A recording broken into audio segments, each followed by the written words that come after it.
1760. The wonder man of Europe runs for his life. No records exist of his birth, death, or true identity.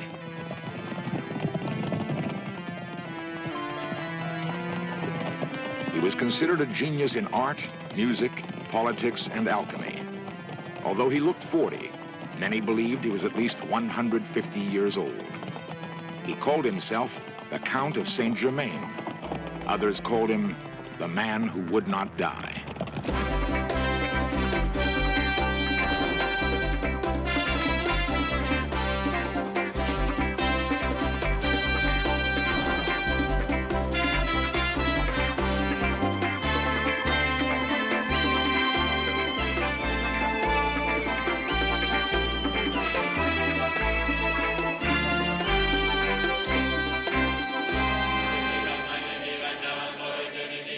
There are people in contemporary America who believe that Saint Germain is very much with us.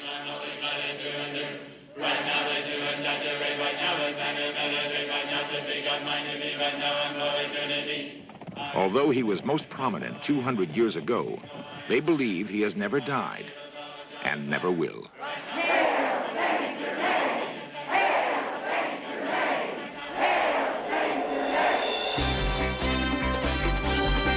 This series presents information based in part on theory and conjecture. The producer's purpose is to suggest some possible explanations, but not necessarily the only ones, to the mysteries we will examine.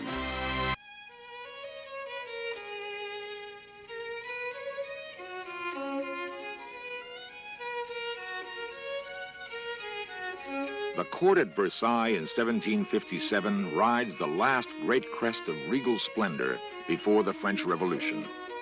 Embroiled in a bitter war with England, King Louis XV still plays host to the leading thinkers and doers of Europe. The Count of Saint Germain is welcomed as a man of wealth and obvious breeding. A brilliant violinist, he conducts entire symphonies without referring to written music. He is also a talented painter, and his descriptions of ancient history cause listeners to believe that he experienced the events himself.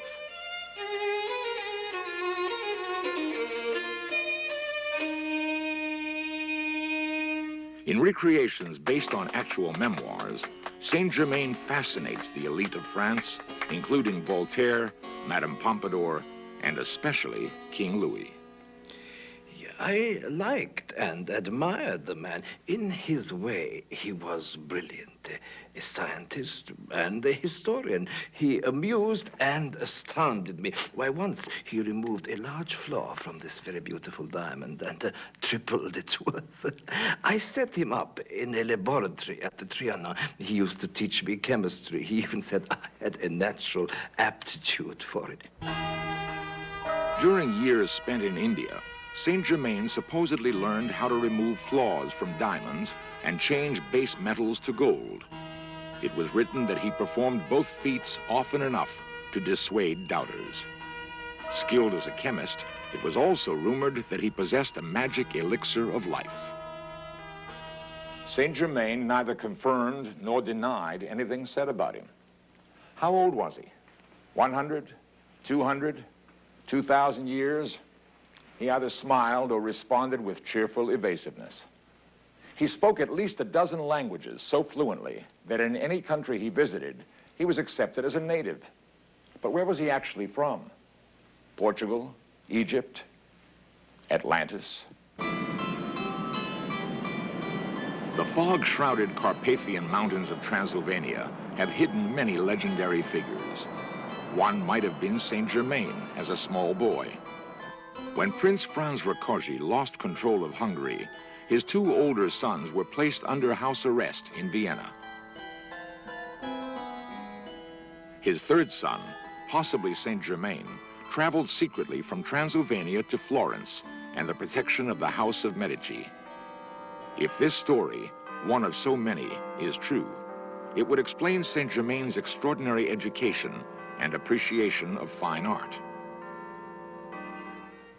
According to memoirs, the Count was slim, well-proportioned, and of medium height. His features were pleasant, and his eyes possessed a great fascination. Those who looked into them were profoundly influenced. His sense of humor and courtly manner made him especially attractive to women. Among them, King Louis's mistress, Madame Pompadour. He was a truly delightful person, and he knew all of the European languages, and he was very entertaining. The king, you know, is easily bored, but never by Saint-Germain. And yet there was a mystery to him. Nobody knew where he came from or his true identity. And there was a strangeness. Some of my very elderly friends at court said they had known him for 50 years, and yet he never seemed to age. If he had a magic elixir of life, I wish he had given some to me. Casanova, the Italian opportunist, resented his rival's success. Saint-Germain is a charlatan and an impostor. He thinks he's a prodigy in everything. Oh, he's very clever. And with his tricks, he has the capability to amuse. He can make the women admire him. But then, I know something of the ladies myself. One very mysterious thing. In all of the banquets we have attended together, I have never seen him eat one morsel of food. While his peers gorged at banquets, Saint-Germain dined alone on light portions of cereal, vegetables, and the white meat of chicken. Was this his secret for long life? Small, balanced meals? Voltaire, France's aging intellectual, expressed great admiration for Saint-Germain. He is a very learned man and a Freemason. His knowledge of history is so extraordinary, it makes one believe he lived through the events himself. One could believe it would take more than one lifetime to absorb so much knowledge. Thus, the man must be immortal. He was so knowledgeable in politics and history that I used to send him on secret missions to make peace with England, but that was my mistake.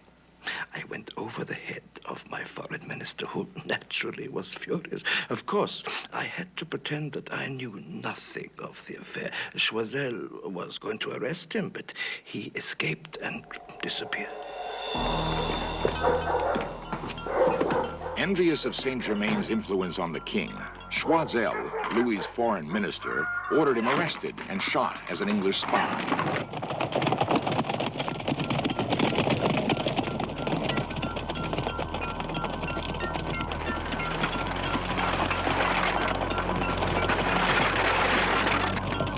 Choiseul circulated vicious rumors throughout Europe, claiming that Saint-Germain was a Portuguese of questionable parentage who married for money in Mexico and absconded to Turkey with his wife's jewels. Saint-Germain escaped to the English Channel and crossed safely to London.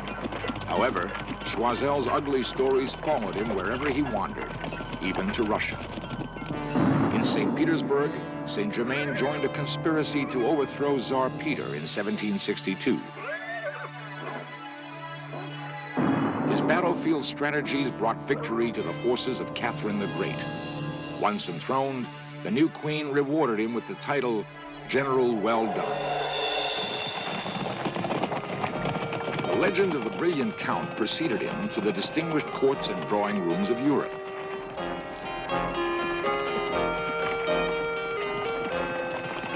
Wherever he traveled, Saint-Germain was welcomed as a scholar, a scientist, and raconteur.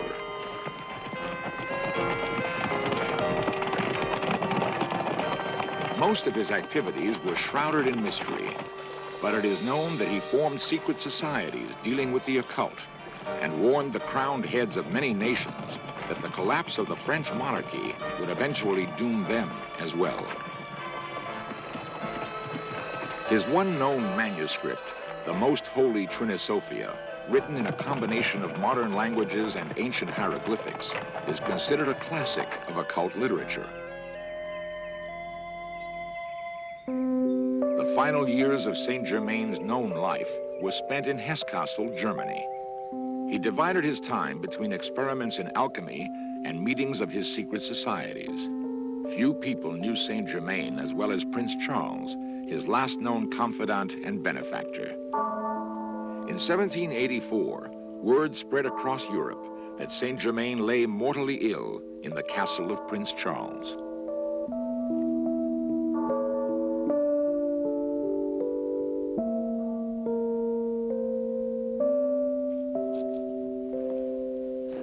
I was privileged to be a very good friend of Saint Germain.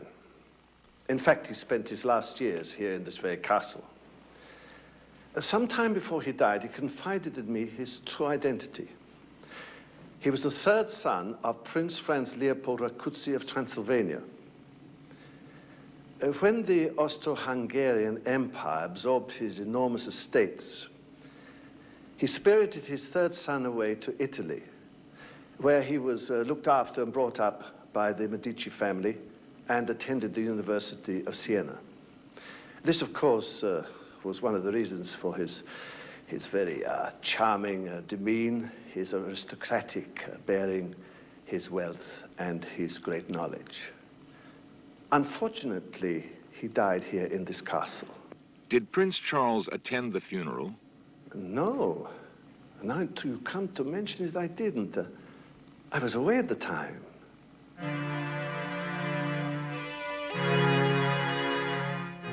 There are no records of Saint Germain's burial.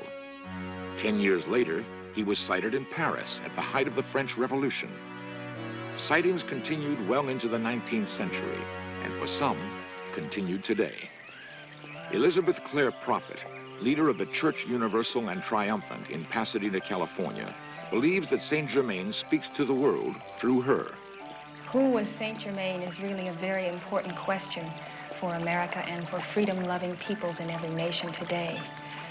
Saint Germain has embodied again and again over many centuries, as we all have. Our souls continue to evolve and to experience on earth until we perfect our own individual calling.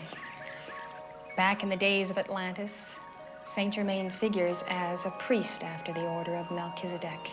He was tending the flame of freedom in an ancient temple.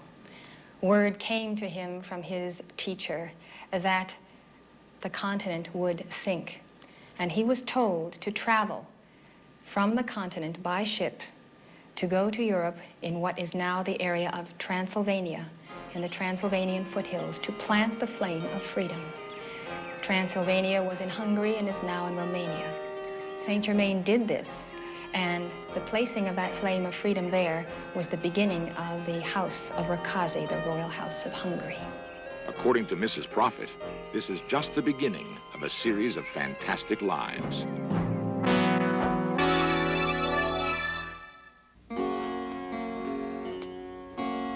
Elizabeth Clare Prophet believes that Saint Germain has appeared on earth at key moments in history. After the ascension of Jesus Christ, Joseph of Arimathea traveled by ship to the British Isles with the cup used at the Last Supper. That cup became the spiritual force field for the Knights of the Round Table, the coming of Arthur. In that episode, Saint Germain incarnated as Merlin the magician. Again, the alchemist, again, the great prophet and seer, the spiritual power behind the throne. He gives the vision to Camelot. And so that focus in England begins the opportunity for Saint Germain to bring the teachings of Christ to the New World. And so he incarnates as none other than Christopher Columbus. The master Saint Germain arrived at the New World at San Salvador, very near the ancient retreat of Atlantis, which had sunk when Atlantis went down 12,000 years earlier. Saint Germain then ascended, and he went forth as the immortal, very closely connected with the courts of Europe. A book has been written about him based on the diaries of Madame d'Adhémar. And this book contains the record of the Wonder Man of Europe as he appeared and disappeared throughout the courts of Europe over a period continuously over 200 years. He astonished those around him. He appeared youthful. He wore diamonds on every finger. He precipitated jewels. But his main mission was to warn the heads of state of the coming cataclysm that ensued in the French Revolution. all that he predicted came to pass, still having the desire to form a United States of Europe, he contacted Napoleon to form that unity. But the power transferred to Napoleon, Napoleon misused. He went power mad, and instead, he met his Waterloo.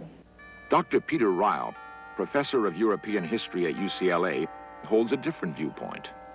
I think Saint-Germain was a typical adventurer of the 18th century. He was a man similar to Casanova, similar to Cagliostro, similar to a whole slew of men who populated the last half of the 18th century, plying the trade of mystical religion, pseudoscience, in an attempt to milk as much money as they could from the rich, the wealthy, and the gullible. Dr. Manuel Odeberg of the Theosophical Society. I feel personally that Saint-Germain was one of a number of highly trained people who seemed to come before mankind, or in different countries, from time to time to restate certain ethical principles. He had universal ideas about humanity per se, rather than any one particular country. And secondly, that he himself in his own personal life was pitched to what I might call unselfishness. People like Saint-Germain and Cagliostro could come in and partly use the scientific ideas that were floating about and partly accept them, because they were not totally phonies. I'm not trying to say that. What they really were people who read a little of this and a little of that, took the latest scientific statements, and also made a great deal of money out of it, or at least as much money as they could. At that time, then, he turned his attention to the United States, where he had already been working behind the scenes with George Washington, Thomas Jefferson, Benjamin Franklin, in actually preparing the Constitution of the United States and inspiring that declaration, as well as the revolution, the freedom of those independent colonies. Just at the moment of indecision, at precisely 5 o'clock, July 4th, 1776, Saint-Germain appeared on the balcony. The doors remained locked, but he appeared. He gave an impassioned speech to the delegates, and he told them to sign that document. And the energy that he released was so intense that immediately they coalesced, and they all signed the document, beginning with John Hancock. As to the length of Saint-Germain's life, once again, the experts disagree. Saint-Germain's supposed longevity is again a traditional ploy used by people who claim to be magicians or alchemists to prove that they have discovered the magic elixir of life. The fact of not eating in public, I think, is a very, very, very intelligent ploy of showing that somehow you ingest different types of foods as normal human beings do. There was a rumor that he had died in 1784, but there are memoirs by the Comtesse d'Ardema, the French lady-in-waiting to Marie Antoinette, indicating that he was seen after 1784, and in fact for some years afterwards. So what I really meant was that it wasn't a fact that he had died in 1784.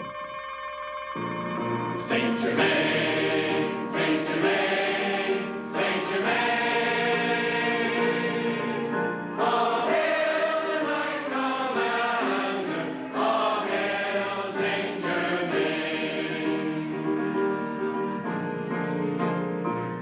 Saint Germain, Saint Germain. During Saturday evening church services in Pasadena, Elizabeth Clare Prophet claims that Saint Germain speaks to his followers through her. All hail Saint Germain.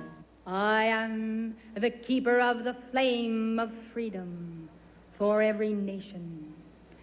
Saint Germain, you have called me, and Uncle Sam. I am he, and I am here.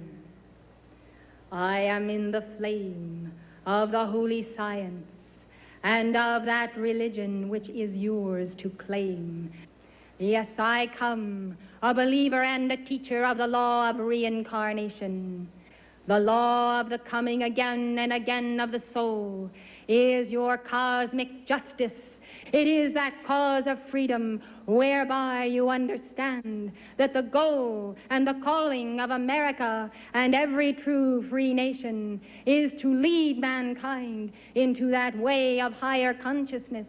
This is my mantra, which I give to you. I am a being of violet fire. I am the purity God desired. Hail Saint Germain! Hail Saint Germain! Hail Saint Germain! Hail Saint Germain! Hail Saint Germain! Hail Saint Germain! Hail Saint Germain! Hail Saint Germain! Hail Saint Germain! Hail Saint Germain! Hail Saint Germain!